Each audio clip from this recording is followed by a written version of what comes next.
आपको यह जानकर हैरानी होगी कि कन्या का जन्म हर किसी के घर में नहीं होता। कन्या का जन्म उसी व्यक्ति के घर में होता है जो भाग्यशाली होते हैं और अपने पूर्व जन्मों में बहुत पुण्य किए होते हैं।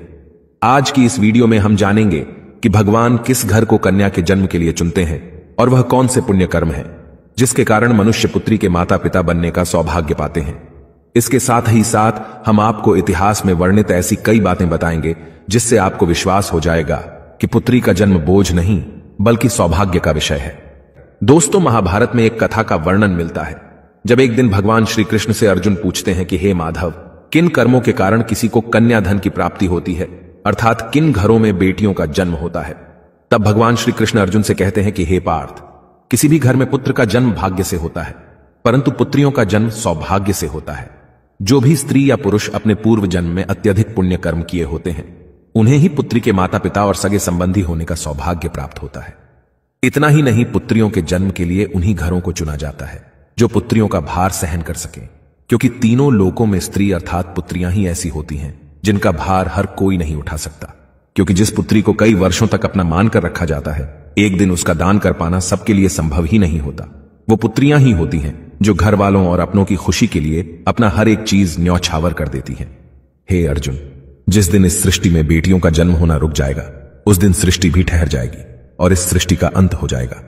दोस्तों, जब आप भगवान श्री कृष्ण की इन बातों पर गौर करेंगे तो आपको समझ आएगा कि उनका कहना कितना सही है, क्योंकि अगर इस संसार में पुत्रियां ही नहीं होंगी तो न वंश आगे बढ़ेगा और ना ही ये सृष्टि। कई लोग कहते हैं कि हिंदू इतिहास में स्त्रियों का महत्व नहीं है, जो सर्वथा गलत है, और जिस इतिहास में स्त्री का महत्व नहीं है वह इतिहास हमारा है ही नहीं।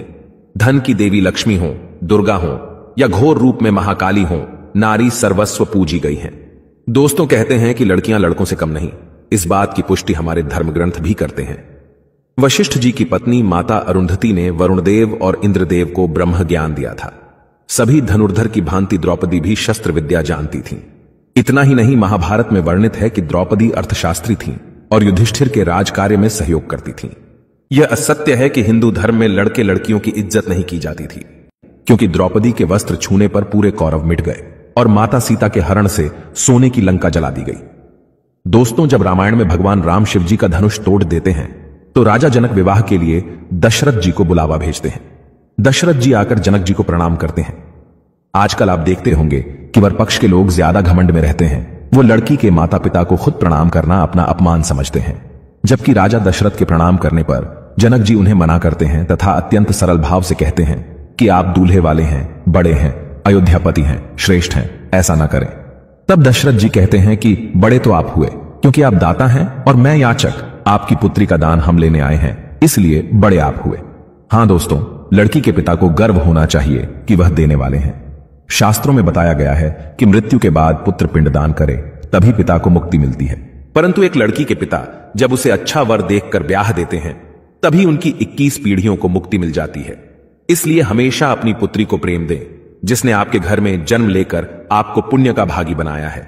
आपने भी कई लोगों को कहते हुए जरूर सुना होगा कि जिस घर में बेटी का जन्म होता है वह घर स्वर्ग के समान होता है, क्योंकि बेटा तो केवल एक कुल को रोशन करता है लेकिन बेटियां 2 कुलों को रोशन करती हैं।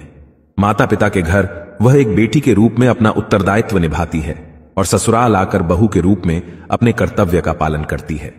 आजकल आप सुनते होंगे कि बहू बेटियां किसी की मृत्यु हो जाने पर उसका पिंडदान नहीं कर सकती, लेकिन यह बिल्कुल भी सही नहीं है, क्योंकि रामायण में बताया गया है कि प्रभु श्री राम के पिता राजा दशरथ की जब मृत्यु हो गई तो माता सीता अर्थात राजा दशरथ की बहू ने ही उनका पिंडदान किया था, जिससे उन्हें जन्म मरण के इस चक्र से मुक्ति मिल गई थी। इतना ही नहीं, गरुड़ पुराण के प्रेत कल्प में बताया गया है कि कोई भी व्यक्ति किसी मृत के लिए पिंडदान कर सकता है और इसलिए बेटियां भी अपने पिता के नाम का पिंडदान कर सकती हैं। व्यवहारिक दृष्टिकोण से वहीं अगर ससुराल पक्ष में कोई पुत्र नहीं है तो इस स्थिति में बहू भी पिंडदान कर सकती है। इसलिए दोस्तों, वो लोग बहुत किस्मत वाले माने जाते हैं जिनके घर एक संस्कारी पुत्री का जन्म होता है। शायद यही कारण है कि बेटियों को लक्ष्मी का दर्जा दिया गया है। बहुत से लोगों की सोच होती है कि बेटी है तो बिना समय गंवाएं और पढ़ाई में पैसे खर्च किए जल्द से जल्द शादी कर दो, लेकिन यह छोटी सोच बेटी के भविष्य को बर्बाद कर देती है। जरा सोचकर देखिए, एक बच्चे के मन में कितने सपने होते हैं। उसे कुछ हासिल करना है, उसे कुछ बनना है, लेकिन यह सपने केवल सपने बनकर रह जाते हैं। इसलिए अपनी बेटियों को सपने पूरे करने का अवसर देना चाहिए। उन्हें जीवन में हर खुशी दें जिसके लिए आप सक्षम हैं और जो उन्हें मिलनी चाहिए। एक पुत्र से ज्यादा पुत्री हमेशा अपने माता पिता के लिए सोचती है। पुत्री के हृदय में अपने माता पिता के लिए प्रेम और अपनापन हमेशा बना रहता है। इसलिए बेटी के जन्म को एक जश्न की तरह मनाना चाहिए। दोस्तों, बेटी कभी भी माता पिता पर बोझ नहीं होती। उसका कोई स्वार्थ नहीं होता। पहले वह अपने माता पिता के लिए करती है और शादी के बाद ससुराल के लिए। वह सिर्फ अपनी और अपने परिवार की किस्मत बनाने के लिए जन्म लेती है। दोस्तों, भगवान केवल उसी को पुत्री का सुख देते हैं जिसके अंदर उस कन्या धन को संभालने का सामर्थ्य होता है। कई लोग गरीब होकर भी अपनी बेटी को अच्छी परवरिश देते हैं। एक बार स्वामी विवेकानंद वैष्णो देवी की सीढ़ियां चढ़ रहे थे। बगल से एक किसान अपनी बेटी को कंधे में बिठाकर सीढ़ियां चढ़ रहा था। तभी स्वामी विवेकानंद जी ने कहा कि बाबा, आपकी बेटी का बोझ आपको लग रहा होगा, इसको मैं उठा लेता हूं और माता वैष्णो के दरवाजे तक ले चलता हूं। तब किसान ने स्वामी विवेकानंद से कहा कि बेटी कभी भी बाप के कंधे पर बोझ नहीं होती। बेटी अगर बाप के कंधे पर हो तो बाहर के बोझ को हल्का कर देती है। दोस्तों, बेटियां कभी भी धन की भूखी नहीं होती, वह सिर्फ मान और सम्मान की भूखी होती हैं। अब आप यह जरूर सोच रहे होंगे कि कौन से कर्म करने के बाद किसी के घर में बेटी जन्म लेती है। गरुड़ पुराण में बताया गया है कि जो मनुष्य सदा ही पुण्य करता है और दान धर्म करता है, उसी को अगले जन्म में स्त्री रत्न पुत्री रूप में प्राप्त होती है। यदि आपकी कोई बेटी नहीं है तो आप किसी सगे संबंधी या किसी गरीब की बेटी को पढ़ाने में मदद कर सकते हैं और उसका विवाह करवा सकते हैं। इससे भी अनंत पुण्य करने का फल मिलता है।